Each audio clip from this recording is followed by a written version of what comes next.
Muito bem, vamos dar início então ao nosso encontro de estudos para o Livro dos Espíritos dessa noite. Hoje é dia 14 de junho de 2023, uma quarta-feira, são 19 horas e 31 minutos na cidade de Jaú.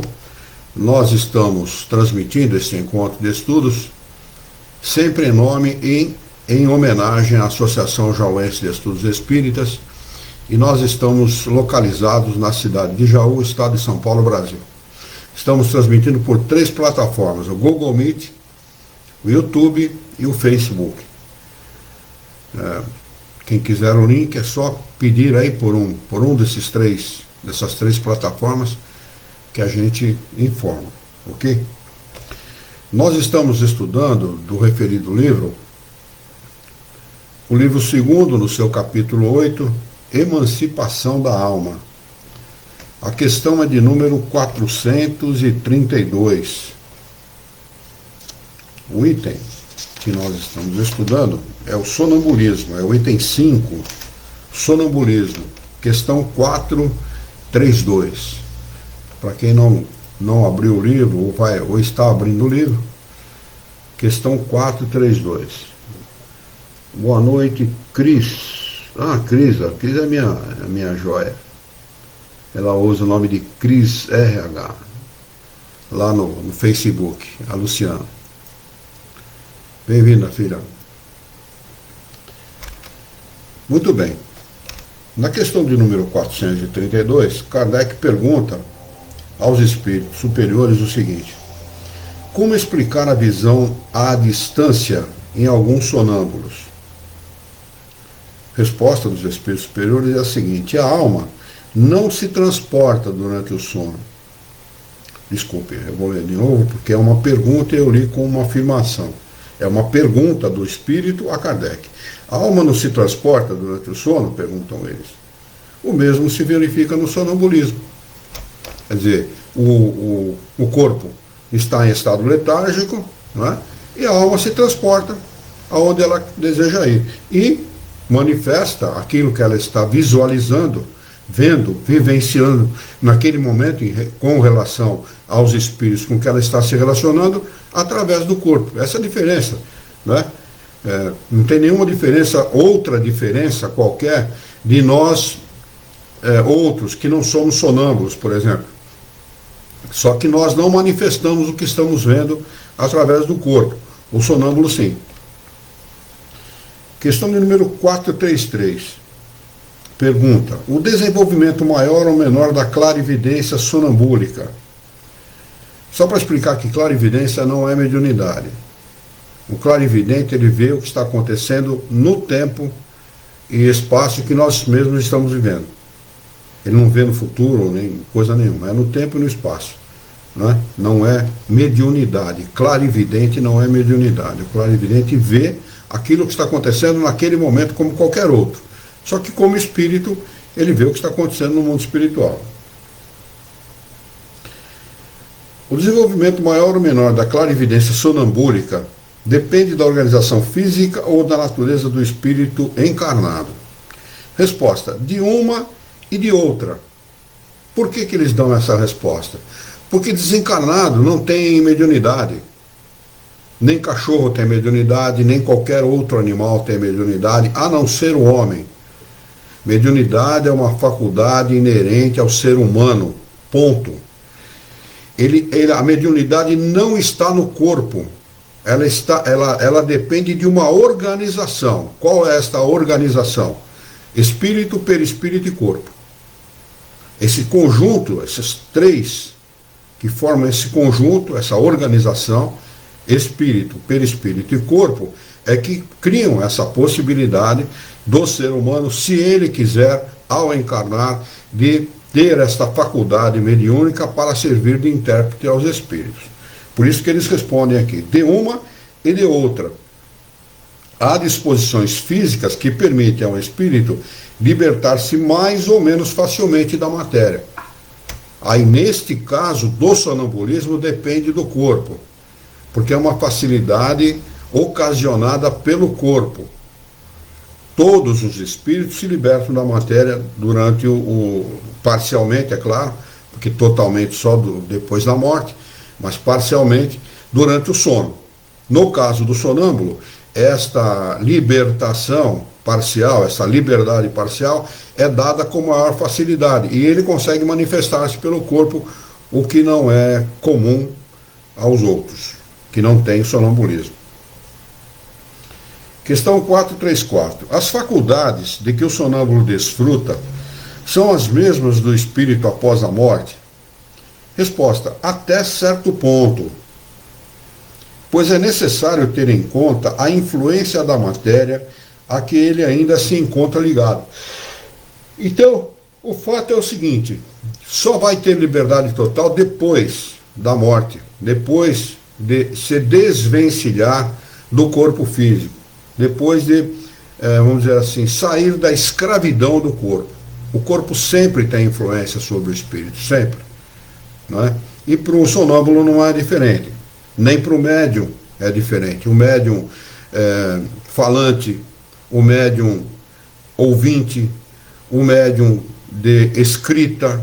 O pessoal gosta de falar em psicofonia, psicografia e tal. Eu prefiro usar os termos que Kardec usa, que é mais kardeciano, vamos dizer assim, né? Chega de tanta influência de pseudo-sábios, né?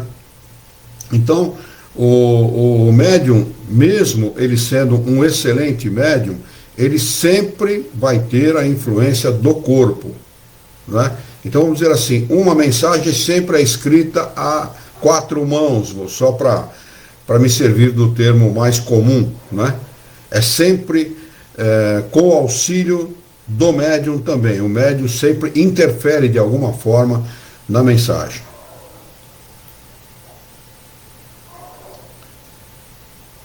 Questão de número 434.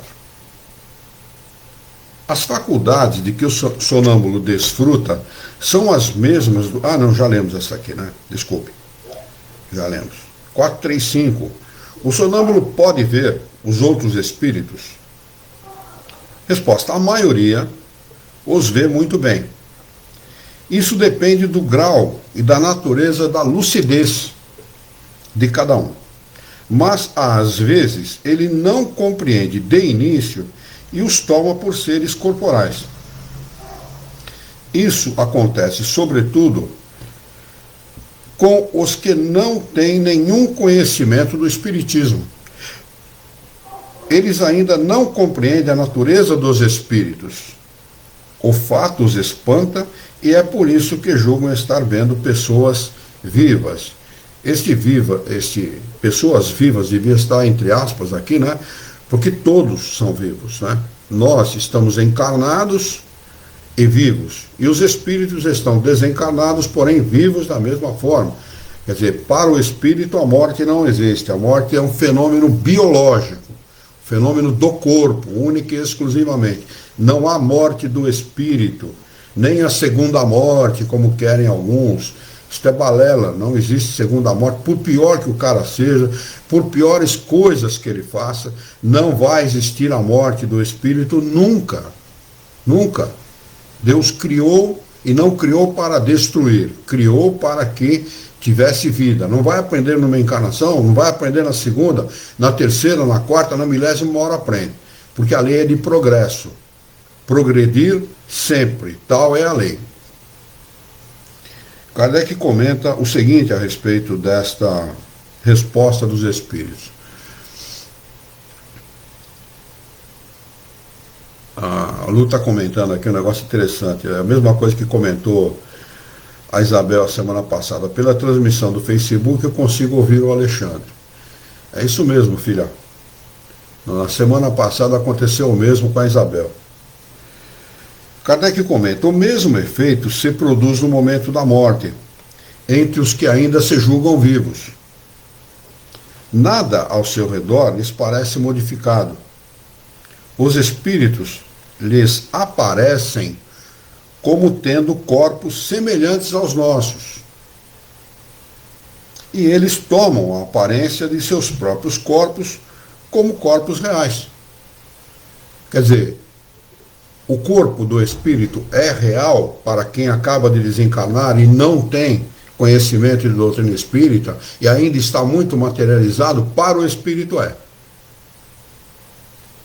Realmente ele é? Não. Realmente ele não é, porque o corpo não é físico.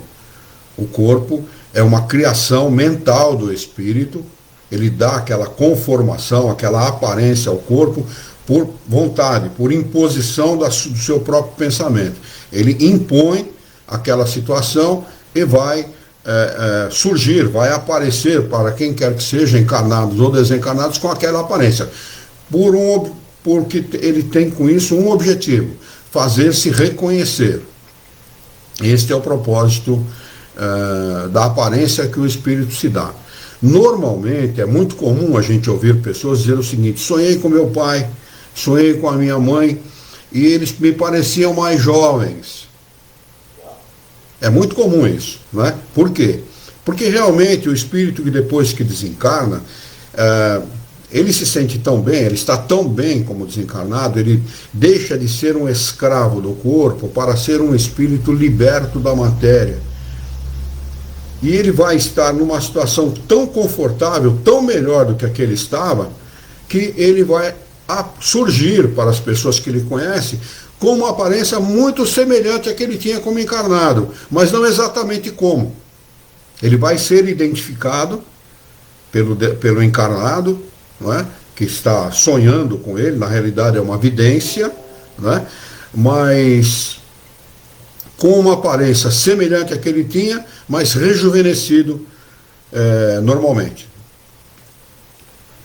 Normalmente eles aparecem assim, rejuvenescidos. Questão de número 436. O sonâmbulo que vê à distância, vê do lugar em que está o seu corpo ou daquele em que está a sua alma? Resposta: por que esta pergunta? Pois se é a alma que vê e não o corpo, os espíritos já responderam tantas vezes para Kardec e para nós, né, a mesma coisa, que eles não têm como responder, né? A gente já não falou que é o espírito que vê, é o corpo. Então não tem razão para essa pergunta ser colocada dessa forma. É sempre o espírito que vê e não o corpo, né? Mesmo como encarnado, mesmo com encarnado. O cérebro é um instrumento, né, dos olhos. O cérebro, aliás, os olhos são os instrumentos do cérebro. Através dos olhos, o cérebro capta as imagens, lá no quiasma óptico faz lá a química que tem que ser feita, e o cérebro desvenda, consegue formar a imagem dentro do cérebro, e o espírito que está encarnado naquele corpo capta aquela imagem. Então é sempre o espírito que vê. O cérebro é um instrumento do espírito, assim como os olhos são um instrumento do cérebro, né? É sempre o espírito que vê, mesmo em estado sonambúlico, mesmo durante o sonho, quando ele tem evidência com outros espíritos, com encarnados, etc., né? E mesmo como encarnado, né? Nós estamos nos vendo porque o nosso espírito está decodificando, está entendendo o que foi decodificado no nosso cérebro e transmitiu para o espírito. Então o espírito está conseguindo visualizar aquilo que está acontecendo no mundo material. Deixa eu ver se tem alguma coisa por aqui.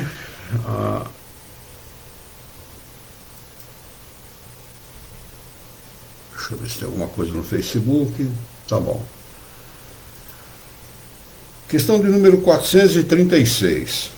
Não, 437. Sendo a alma que se transporta, como pode o sonâmbulo experimentar no corpo as sensações de calor ou de frio do lugar em que se encontra a alma, às vezes bem longe do corpo? Resposta dos espíritos superiores: a alma não deixou inteiramente o corpo. O que eles querem dizer com isso? Como não deixou inteiramente? Parece que fica contraditório, né? Quando eles afirmam que a alma está longe, a alma nada mais é que o espírito encarnado. É isso que eles chamam, que os espíritos deram o nome de alma lá na introdução deste livro, tá? Introdução ao conhecimento espírita, ou introdução ao conhecimento do espiritismo. Lá eles vão dizer que a alma é o espírito encarnado. Isto que é uma alma. Então, quando eles dizem que a alma se distancia do corpo, vai lá, onde quer que seja, ver o que está vendo, e quando eles dizem aqui que a alma não deixou inteiramente o corpo, parece contraditório, mas não é. Por que não é? Porque o espírito que está distante do corpo, aquela alma, ela está ligada ao corpo por um cordão fluídico. Os fluidos têm várias propriedades, entre elas o de expansibilidade. Ele se expande ao infinito. Não existe limite para essa expansibilidade. Não é? Por isso que ele diz aqui, ele não está inteiramente liberto do corpo, ou afastado do corpo, ou não deixou inteiramente o corpo. Não é? Exatamente por essa razão, porque ele, enquanto encarnado, ele sempre vai estar ligado ao corpo por esse cordão fluídico. Permanece sempre ligada a ele pelo laço que o une. Laço, entenda-se, esse cordão fluídico que eu falei. E é esse laço o condutor das sensações. Os fluidos que conduzem as sensações do corpo, que o espírito está vivenciando, para o corpo. Não é? Ele vai conduzir essas sensações. O espírito sente lá e conduz as sensações para o corpo. Quando duas pessoas se correspondem entre uma cidade e outra, por meio da eletricidade, é esse o laço entre os seus pensamentos. E é graças a isso que elas se comunicam, como se estivessem uma ao lado da outra. Dá até para entender melhor agora, através dos meios de comunicações que nós temos à nossa disposição. Por exemplo, o Google Meet, nós estamos em 3 pessoas aqui no Google Meet, né? E é como se nós estivéssemos numa mesma sala, no mesmo lugar, e o que está possibilitando isso entre outras coisas, a eletricidade também, não é? O alimento dessas ferramentas que nós estamos nos utilizando. Questão de número 438, pergunta de Kardec aos espíritos superiores. O uso que o sonâmbulo faz da sua faculdade influi no estado do seu espírito após a morte? Resposta: muito. Como o uso bom ou mal de todas as faculdades que Deus concedeu ao homem. Então entenda-se que mediunidade, ela não é dada, ela não é permitida aos médiuns, aos encarnados, simplesmente para ele, única e exclusivamente. Única e exclusivamente para ele, não.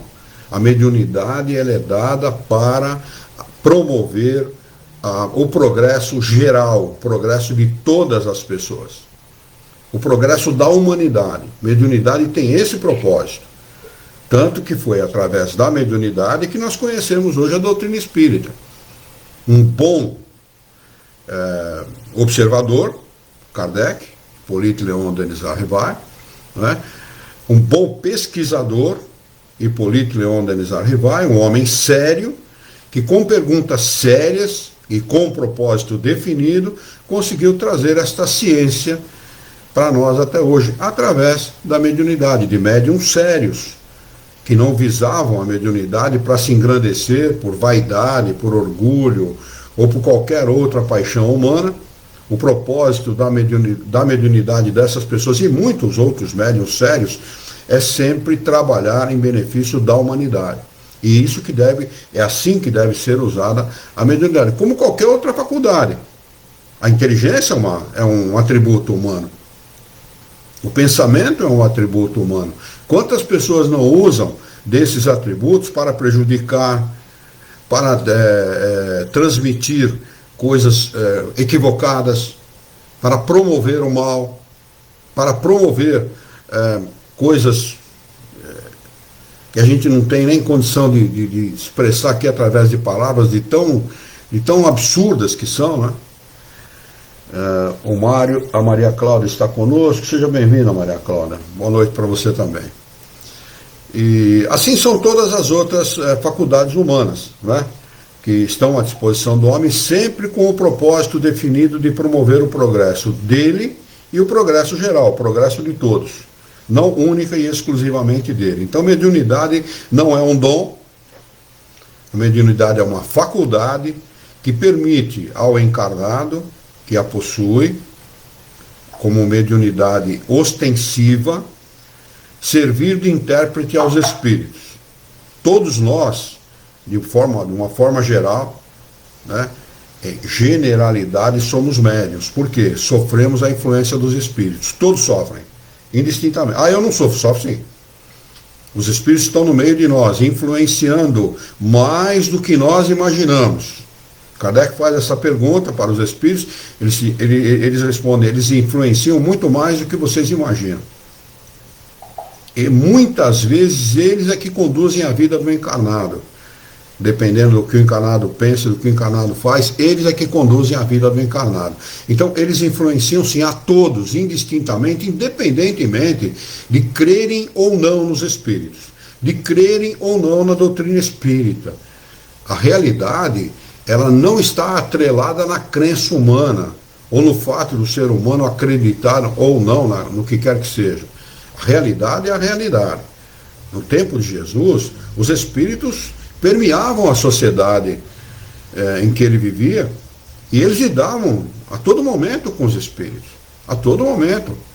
Não é? Inclusive um fala para Jesus, o que você tem comigo? O que você quer comigo? Está lá nos evangelhos, é só pesquisar. Aqui, o problema dos evangelhos é que ele foi ajuntado à Bíblia. Não devia ser um livro à parte. Porque ele é superior à Bíblia, é muito superior, infinitamente superior à Bíblia. Não tem rigorosamente nada a ver com a Bíblia, a não ser que Jesus parte de Moisés para ensinar, para trazer as revelações que ele trouxe. Fora isso, não tem absolutamente nada a ver com a Bíblia, está muito acima. Jesus não, ele desdisse, por assim dizer, por assim me expressar, aquilo que Moisés falou, aquilo que os profetas falaram, que muitos pregaram. Vocês têm ouvido o que foi dito, olho por olho, dente por dente. Eu vos digo, perdoa, ama o teu inimigo, ama o teu próximo. O que ele estava dizendo? O que vocês ouviram até agora está errado, não está certo, não é assim. E ele ensina, Deus é um pai amoroso, que ama os seus filhos, e que quer que todos tenham vida e vida em abundância, quando Moisés promete a morte àqueles que cometem o erro. Está lá na Bíblia.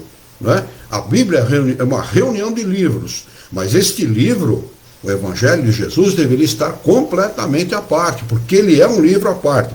Ele está acima, e muito acima da própria Bíblia, do próprio Moisés e dos profetas. Muito acima. Jesus é um espírito muito superior a todos eles, indistintamente. Né? Então, lamentavelmente, aquilo que ele ensinou fica perdido, meio que misturado, se miscuiu aquilo aos ensinamentos da Bíblia, o que não é verdade. Ele está acima, e muito acima, diga-se de passagem. Muito bem, deixa eu ver se tem alguma pergunta. O Ribamar, será que é aquele meu amigo? Mas sempre, quem é vivo sempre aparece, hein, figura? É ele mesmo, olha lá, é o Riba. Ô Riba, você tá bom? Fizemos muitos programas espíritas de rádio junto, hein, Riba? Boa noite, meu irmão, é um prazer tê-lo aqui conosco, viu?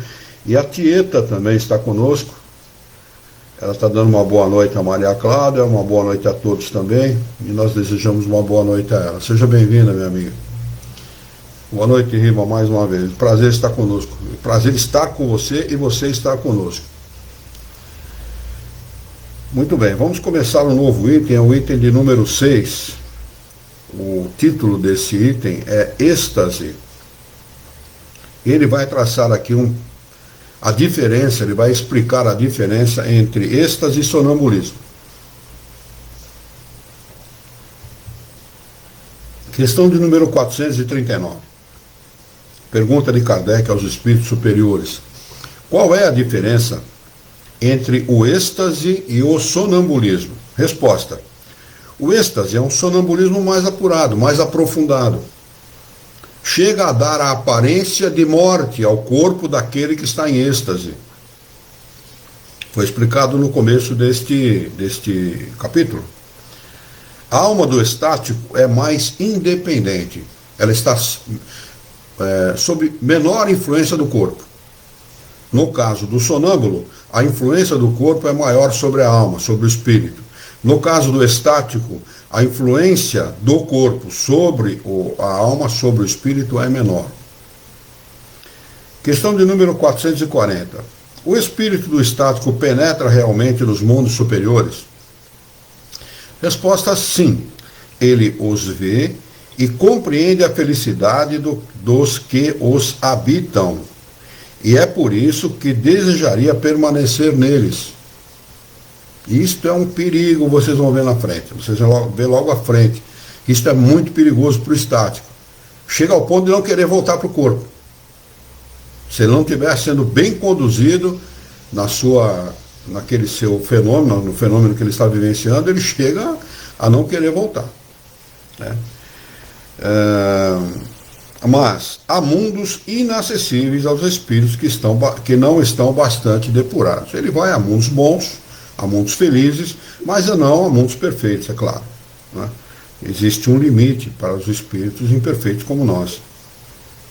Questão de número 441. Quando o estático exprime o desejo de deixar a Terra, fala sinceramente e não o retém o instinto de conservação? Resposta dos espíritos a Kardec: isso depende do grau de depuração do espírito. Se ele vê a sua posição futura melhor do que a vida presente, faz esforços para romper os laços que o prendem à Terra.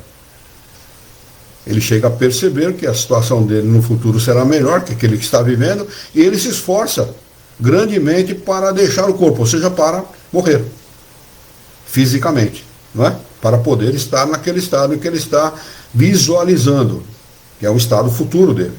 Né? Questão do número 442. Se abandonarmos o estático a si mesmo, sua alma poderá abandonar definitivamente o corpo?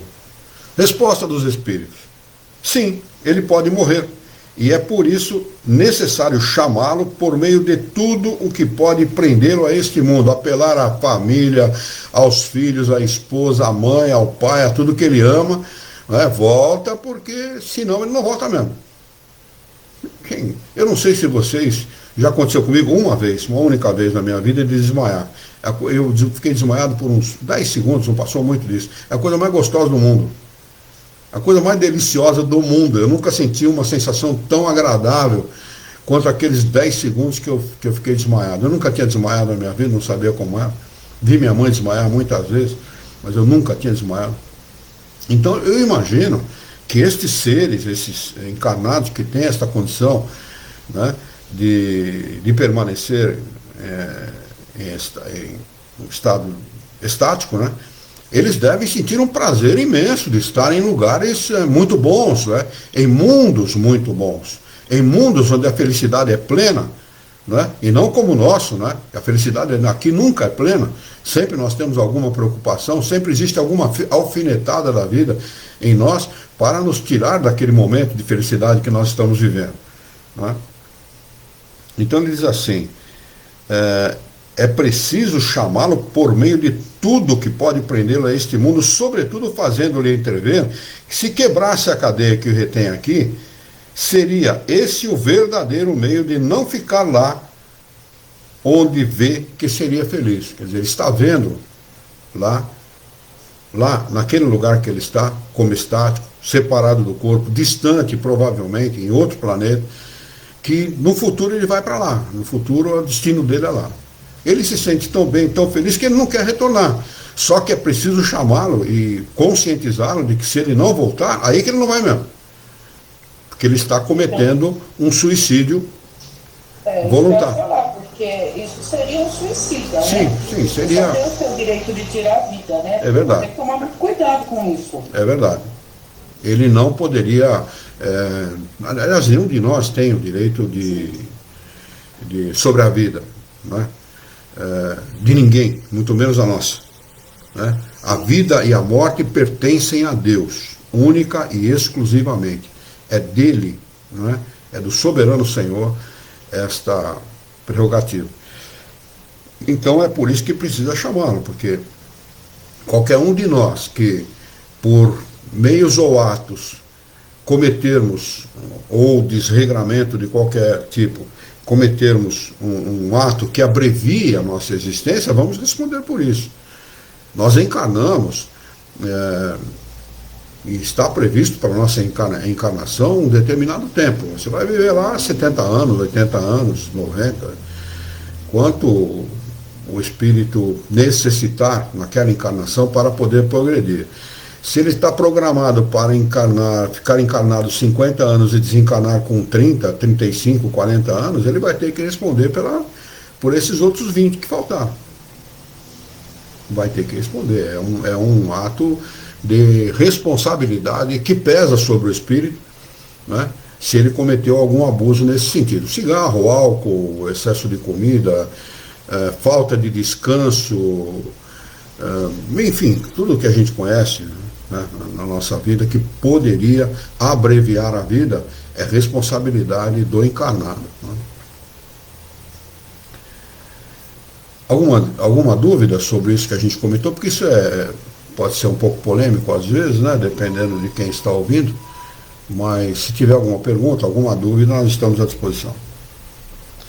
Questão número 444. Pergunta Kardec aos espíritos superiores: qual o grau de confiança que se pode depositar nas revelações dos estáticos, daqueles que estão em estado de êxtase? Resposta: o estático pode enganar-se muito frequentemente, como qualquer outro médium, qualquer outro. Não é? A mediunidade não é perfeita, não é inerente a um ser perfeito. Os seres perfeitos não precisam de mediunidade. Eles não são médiuns, não existe mediunidade no mundo espiritual.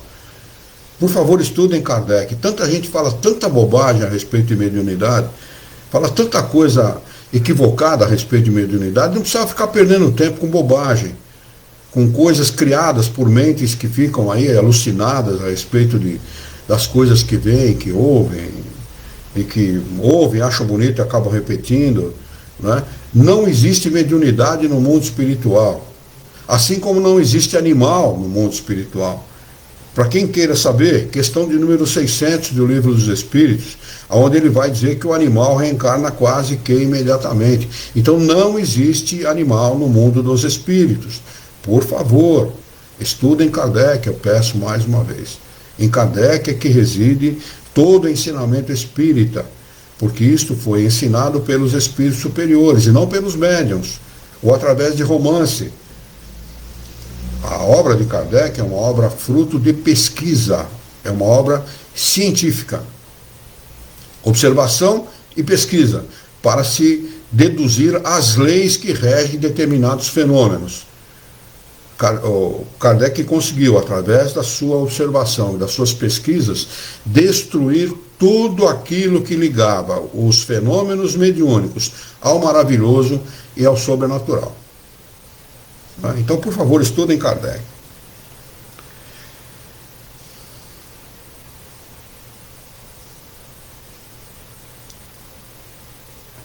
Então eu vou ler novamente a resposta da questão 444. O estático pode enganar-se muito frequentemente, sobretudo quando ele quer penetrar aquilo que deve permanecer um mistério para o homem.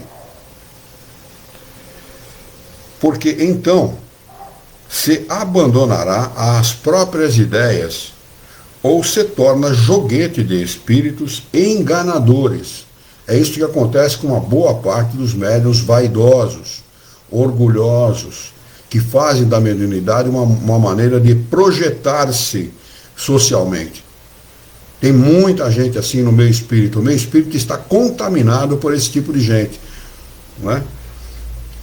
Que se aproveita do seu entusiasmo para o fascinar.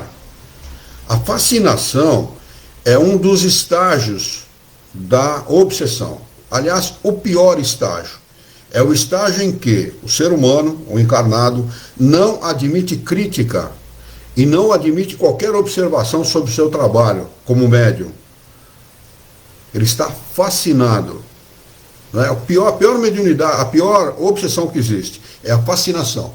Então, observem muito quando vocês pegarem um livro na mão, um livro qualquer, ou doutrinário, ou um romance, ou o que quer que seja, observe muito, estudem primeiro Kardec para que nós possamos ter base de conhecimento para julgar uma obra.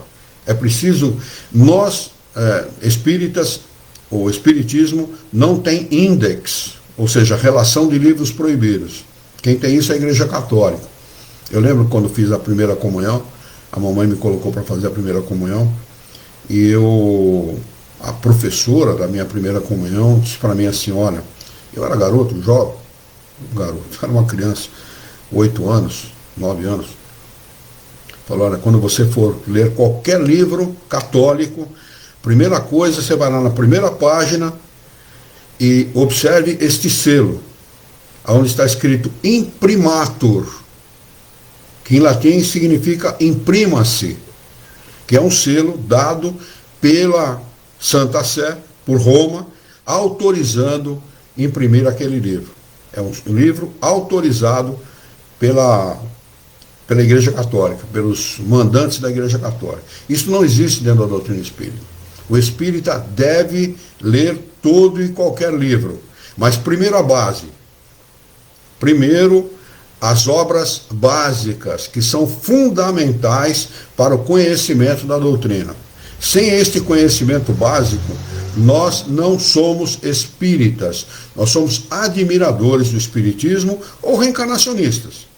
Mas existem 77 religiões que também são reencarnacionistas pelo mundo e não são espíritas. Não é? O espiritista, seria o nome mais adequado para aquele que é adepto aos princípios do espiritismo, o espiritista, ele precisa, se quiser ser espiritista, conhecer a doutrina dos espíritos. Sem isto, não há espiritismo. Tudo que estiver fora de Kardec não é espiritismo. É uma tentativa de colaborar com aquilo que os espíritos superiores já escreveram.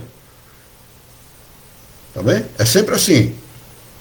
Tudo o que tentam escrever como novidade, etc., tudo está previsto dentro da obra de Kardec, pelos espíritos superiores. Não foi Kardec que escreveu essa obra. Quem escreveu essa obra foram os espíritos superiores, que ditaram esta obra a Kardec. Luiz? Pois não. Uma observação. Eu acho, salvo engano, que nós pulamos a 443 ali.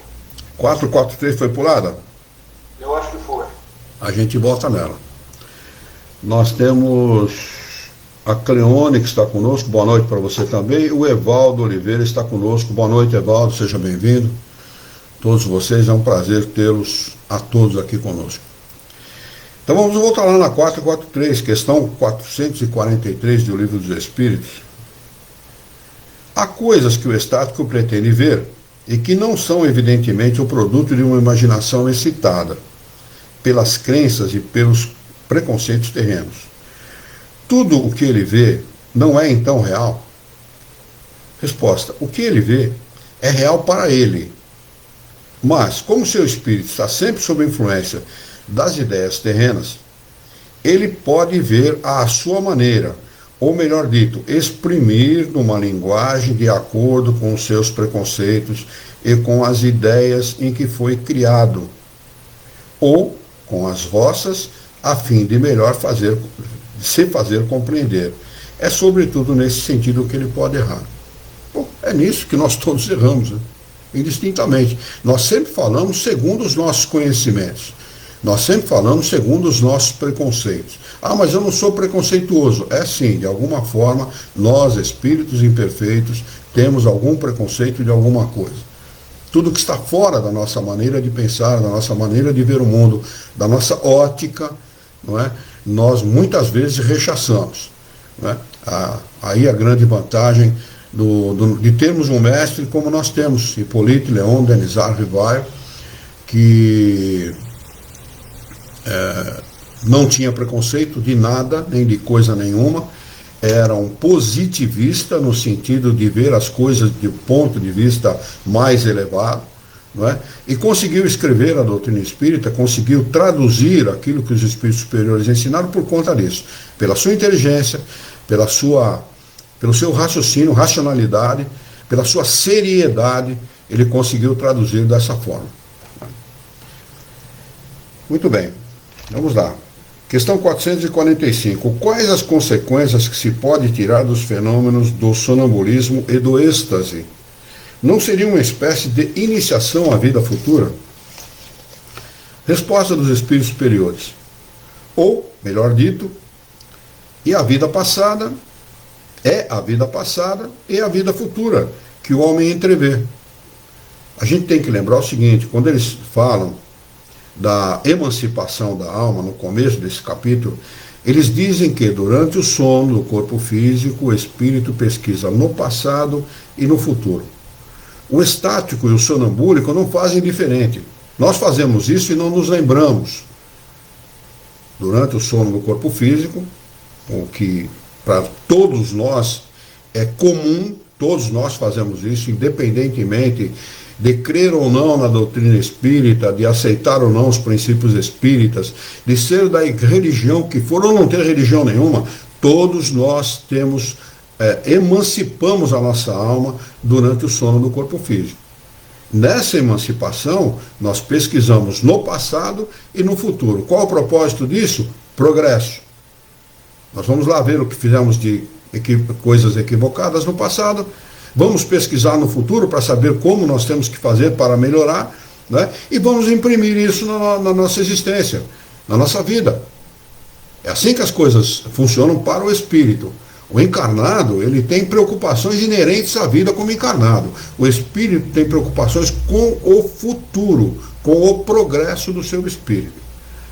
Né? Então, eles dizem, vou ler outra vez para melhor entendimento, ou melhor dito, é a vida passada e a vida futura que o homem entrevê. Que ele estude esses fenômenos e neles encontrará a solução de mais de um mistério, que não é mistério, devia estar entre aspas esse mistério aqui, que não é mistério nenhum para ninguém. Quem estuda a doutrina espírita sabe que não há mistério nenhum, que Deus não reservou mistério nenhum. Jesus mesmo falou que nada ficaria oculto, tudo seria revelado.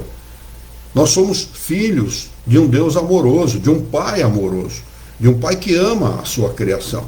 Ele ia querer que não só eu sei, tal, um ser prepotente, orgulhoso, não seria Deus. Né? Ele divide tudo conosco. Ele procura fazer com que o homem busque, não é? Busque a verdade, e a verdade vai libertar o próprio homem. Vai libertá-lo do quê? Da ignorância, da falta de conhecimento. Não é?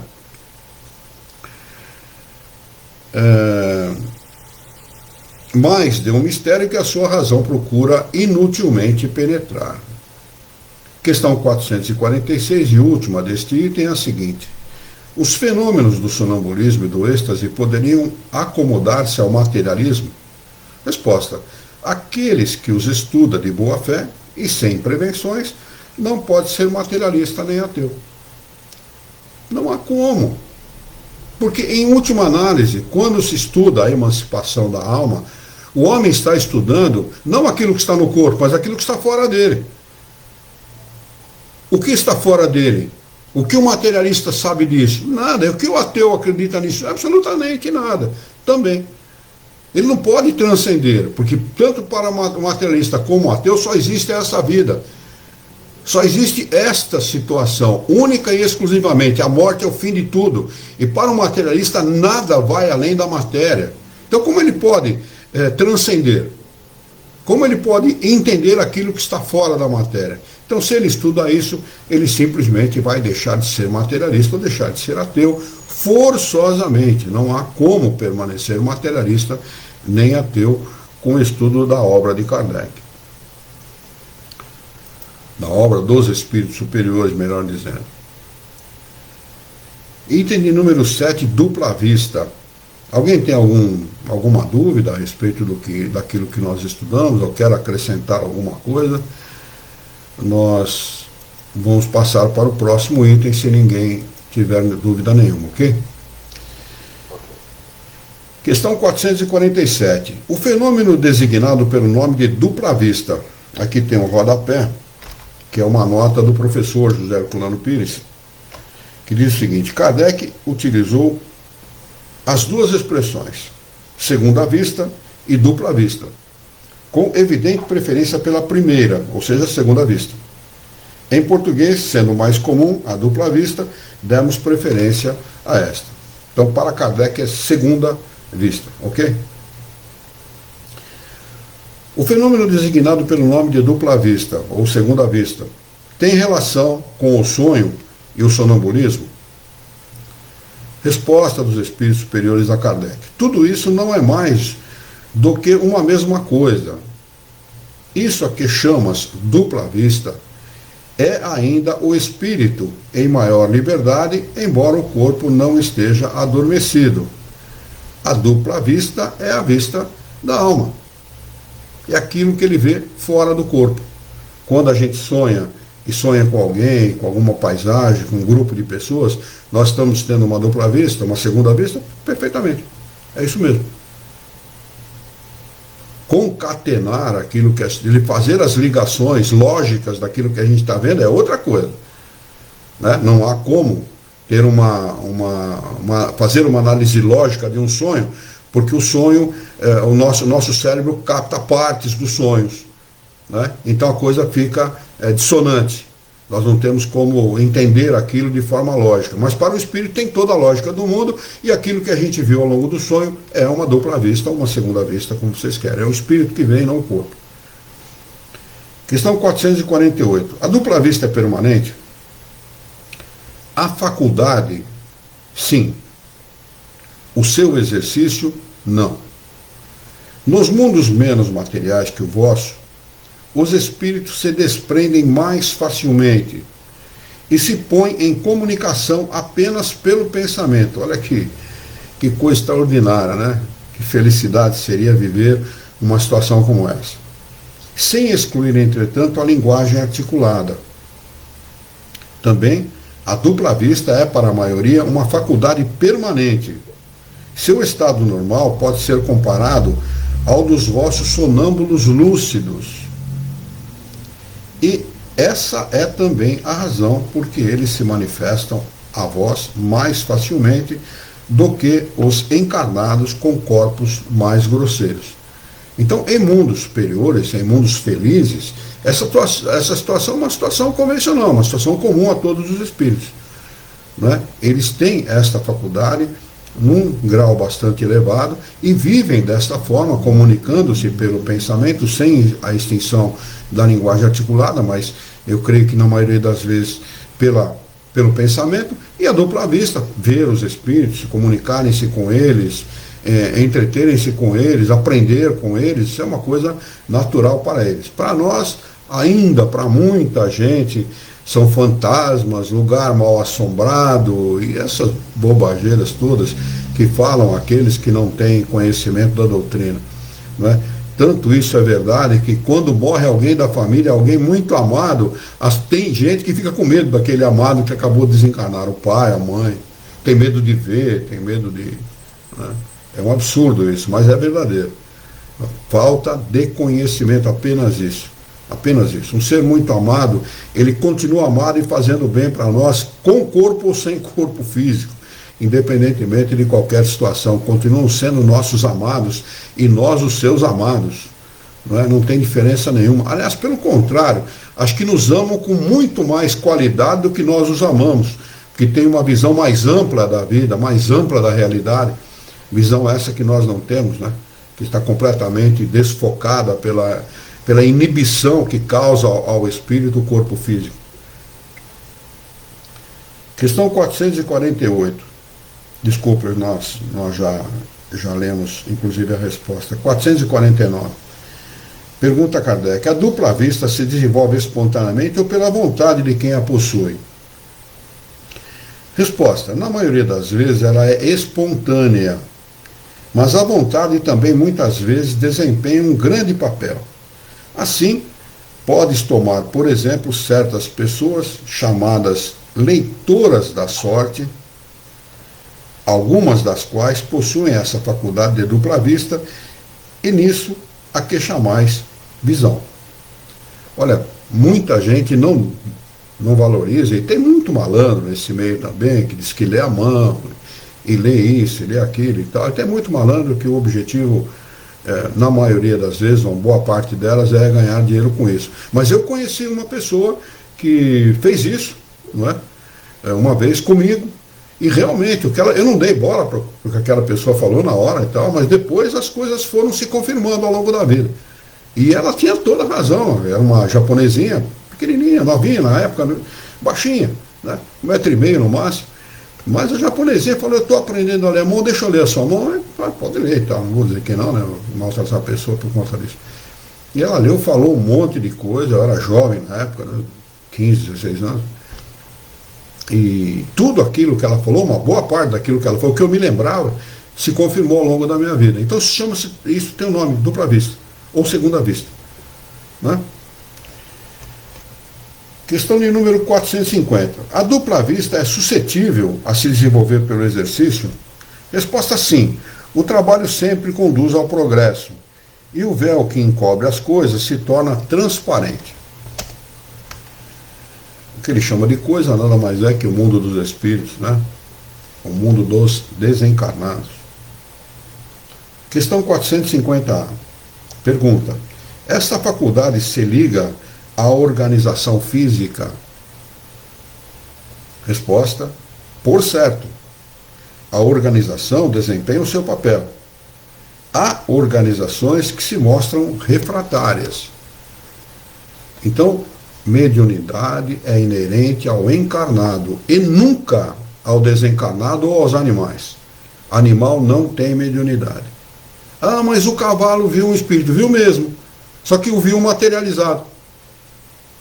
Quando um espírito se materializa para um animal, ele o vê como nós o veríamos se ele fosse um encarnado. Animal não tem vidência, não tem mediunidade. Desencarnado não tem mediunidade, porque a mediunidade depende da organização. Espírito, perispírito e corpo. Se não houver essas três condições, essas três situações, essas três personagens, espírito, perispírito e corpo, não há mediunidade. Questão de número 451. De onde vem que a dupla vista parece hereditária em certas famílias? Resposta: similitude de organizações, que se transmite como as outras qualidades físicas, e depois desenvolvimento da faculdade por uma espécie de educação que também se transmite de um para o outro. O que ele está dizendo aqui, esta hereditariedade, nada mais é que a facilidade do espírito se desprender do corpo. Ele tem essa facilidade. Isso pode ser hereditário, porque um espírito encarnado transmite esta mesma qualidade, esta mesma possibilidade àquele que ele gera, ao filho. Questão 452. Pergunta de Kardec aos espíritos superiores. A Cleone faz um comentário aqui, falta de conhecimento. É isso mesmo, Cleone, falta de conhecimento, apenas isso. Questão 452. É verdade que certas circunstâncias desenvolvem a dupla vista? Resposta: a doença, a proximidade de um perigo, uma grande comoção podem desenvolvê-la. Porque são alterações. Essas situações alteram a consciência. Não é? Aqui poderia ser acrescentado as drogas. As drogas alteram a maneira pela qual o cérebro entende a vida, entende as coisas, e acionam partes dos cérebros que não seriam acionadas sem elas. Daí um grande perigo àqueles que usam drogas, porque eles acabam ficando com o pé em dois mundos, vendo coisas, imaginando que está tendo alucinações, quando nada mais é do que o fato de terem criado, através das drogas, através do uso de químicos, a possibilidade de verificar no mundo dos desencarnados. E às vezes nem sempre coisas boas e agradáveis, né? Que estão ligados pelo pensamento a espíritos não muito recomendáveis. O corpo se encontra, às vezes, num estado particular, que permite ao espírito ver o que não podes. ver com os olhos do corpo. Acrescenta Kardec a seguinte explicação: os tempos de crise e de calamidades, as grandes emoções, todas as causas, enfim, de superexcitação moral, provocam às vezes o desenvolvimento da dupla vista. Parece que a providência nos dá, em presença do perigo, o meio de o conjurar. Todas as seitas e todos os partidos perseguidos oferecem numerosos exemplos a respeito. Seitas como Santo Daime, por exemplo, né?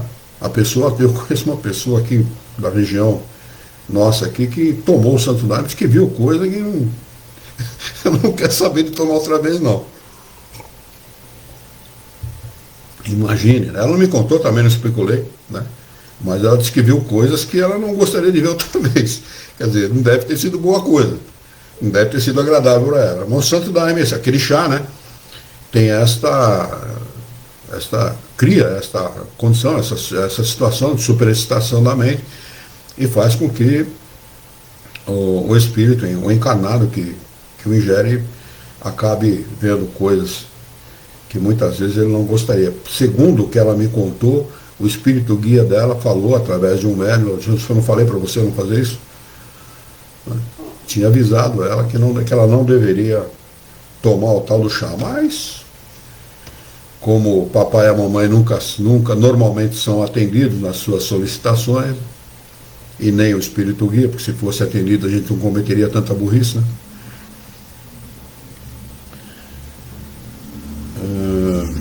As pessoas, 453, as pessoas dotadas de dupla vista sempre têm consciência disso? Resposta: nem sempre. Para elas a coisa é coisa inteiramente natural. E muitas dessas pessoas acreditam que, se todos se observassem nesse sentido, perceberiam ser como elas. A gente sai na rua para fazer determinado serviço, determinado trabalho, e quando você está envolvido por uma preocupação, você não vê na sua frente aquilo que não for objeto dessa preocupação. Então, muitas vezes, você pode ter visto um desencarnado sem saber e acabar confundindo com o encarnado. Kardec trata de um ser que existe na natureza chamado agênere. O agênere é um desencarnado que se materializa e tem todas as aparências de um encarnado, menos os olhos. Os olhos dele é como o olho de peixe, aquele olho morto, né? Ele fica por alguns segundos, ele surge por alguns segundos no meio do público, no meio das pessoas e tal, né? Então a gente pode ter topado com um sujeito desse, com um desencarnado desse, e não você percebeu, porque está envolvido por aquelas preocupações e acaba tocando a vida em função dessas preocupações, né? Questão 454. Poder-se-ia atribuir a uma espécie de dupla vista a perspicácia de certas pessoas que, sem nada terem de extraordinário, julgam as coisas com mais precisão do que as outras? Olha, esta pergunta de Kardec, ela é muito apropriada. Ela tem uma razão de ser muito grande. Há pessoas que, sem estudo, sem formação acadêmica, sem conhecimento de ciência, têm uma perspicácia para as coisas, para determinadas coisas, que se fala: poxa, como pode, como é possível, sem considerar-se o espírito, as existências anteriores, a gente entender uma coisa como essa? Há um caso conhecido, muito conhecido aqui na cidade de Jaú, inclusive, né, de um senhor que trabalhava para o Sebastião Camargo. Já me falaram o nome dele, mas eu não gravei, talvez a Dani vá se lembrar, que ele era o chefe de obras do Sebastião Camargo. Camargo e Corrêa, construtora Camargo e Corrêa, para quem não se lembrar de Sebastião Camargo, que era um dos donos da Camargo e Corrêa. Um homem riquíssimo, tinha uma tecelagem enorme aqui em Jaú. E esse senhor não tinha formação de engenharia nenhuma, nada, absolutamente nada. Ele não sabia nada de engenharia como formação acadêmica. Mas ele chefiava os engenheiros. O engenheiro vinha tirar dúvida com ele. Você ouviu essa história, Dani, aqui? Chegou a ouvir essa história? Ouvi pelo meu avô. Meu avô foi o terceiro funcionário do Camargo Correia aqui em Jaú. Isso mesmo. E ele contava, mas eu era pequena, não vou me lembrar o nome, mas lembro sim dele contando em casa. Eu não cheguei. O Sebastião Camargo eu vi uma vez, um pouco antes dele desencarnar, aqui no banco dele, Banco Geral do Comércio.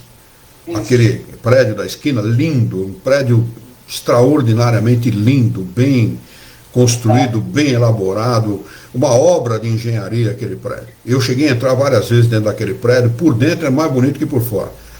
É verdade. E eu vi o Sebastião uma vez, o senhor Sebastião, e fiquei sabendo dessa história por um funcionário dele, que me contou que este senhor, seu Antônio, alguma coisa, ele tinha um nome comum, ou José, ou Antônio, alguma coisa assim, né? Ele liderava os engenheiros da Camargo Correia, que não tinham poucos engenheiros não, eram centenas de engenheiros. Quando eles tinham alguma dúvida sobre uma obra, ou levavam até a obra, ou vinham tirar esta dúvida com ele, e ele resolvia o problema, né? Então, vamos ler de novo. Poder-se-ia atribuir a uma espécie de dupla vista a perspicácia de certas pessoas que, sem nada terem de extraordinário, julgam as coisas com mais precisão do que as outras? Resposta: é sempre a alma que irradia mais livremente e julga melhor do que sob o véu da matéria. Quem garante que um homem como esse não julgava mais como espírito que como encarnado? Ou seja, não colocava à sua frente seu conhecimento anterior, o conhecimento anterior que ele tinha de outras encarnações. Com certeza absoluta. Não há outra maneira racional e lógica de se explicar uma coisa como essa. Não é? Muito bem. Questão de número 454A. Esta faculdade pode, em certos casos, dar a presciência das coisas? Eu estou enganado, já passou da hora? 8h33 já? Estava tão gostoso, né? Estava tão bom. Vamos lá. Só para a gente terminar esse item aqui, pergunta de Kardec aos espíritos superiores: essa faculdade pode, em certos casos, dar a presciência, o conhecimento anterior, antes, presciência, conhecer antes, saber antes das coisas? Resposta: sim. Ela dá também os pressentimentos, porque há muitos graus dessa faculdade. E o mesmo indivíduo pode ter todos os graus ou não ter mais do que alguns. Não é? São vários graus desta situação, desta faculdade, e a presciência das coisas é um desses graus, né? E pode ser que aquele que tem mais alto grau tenha a presciência também, ou tenha só a presciência e não tenha os outros possibilidades. Vamos marcar o item 8, resumo teórico do sonambulismo, do êxtase e da dupla vista, para a próxima quarta-feira. Deixa eu ver se tem alguma pergunta dos nossos amigos aqui pelo Facebook. A dona Laura está com a gente, dona Laura, que coisa, que prazer tê-la conosco, viu? Eu tenho na senhora, embora não a conheça, a não ser pelo Facebook, eu tenho na senhora uma grande amiga, viu? Um prazer tê-la conosco. Se eu não me engano, a dona Laura é de Portugal. E ela está aí acessando conosco os estudos. Seja bem-vinda, viu? Muito obrigado pela sua participação. Se ninguém tiver nenhuma dúvida, se a gente puder encerrar, nós vamos fazer a nossa prece de encerramento. Muito bem. Vamos então elevar o nosso pensamento, mentalizar a figura excelsa e amiga de Jesus, nosso mestre, nosso modelo e guia da humanidade, e juntos com Jesus vamos nos dirigir ao Criador, ao Senhor da vida, fonte inesgotável de paz, de amor, de bondade, de misericórdia e justiça, para agradecê-lo muito pela oportunidade de aqui estarmos reunidos em seu nome, para estudarmos as questões propostas pelo Livro dos Espíritos dessa noite. Queira o vosso amor, a vossa misericórdia, que tenhamos bom ânimo, coragem, determinação, ideias renovadas, alegria de viver e muito entusiasmo, para que nós possamos trabalhar, sermos úteis à sociedade em que vivemos e desta forma dignificar a vida. Dá-nos ainda força moral, Senhor, de orientar a própria existência por um profundo e sincero respeito pelo nosso próximo. Em Teu nome, em nome de Jesus, em nome dos bons espíritos, em nome do nosso diretor espiritual e de sua equipe, nós declaramos encerrado o nosso encontro de estudos dessa noite, e que assim seja.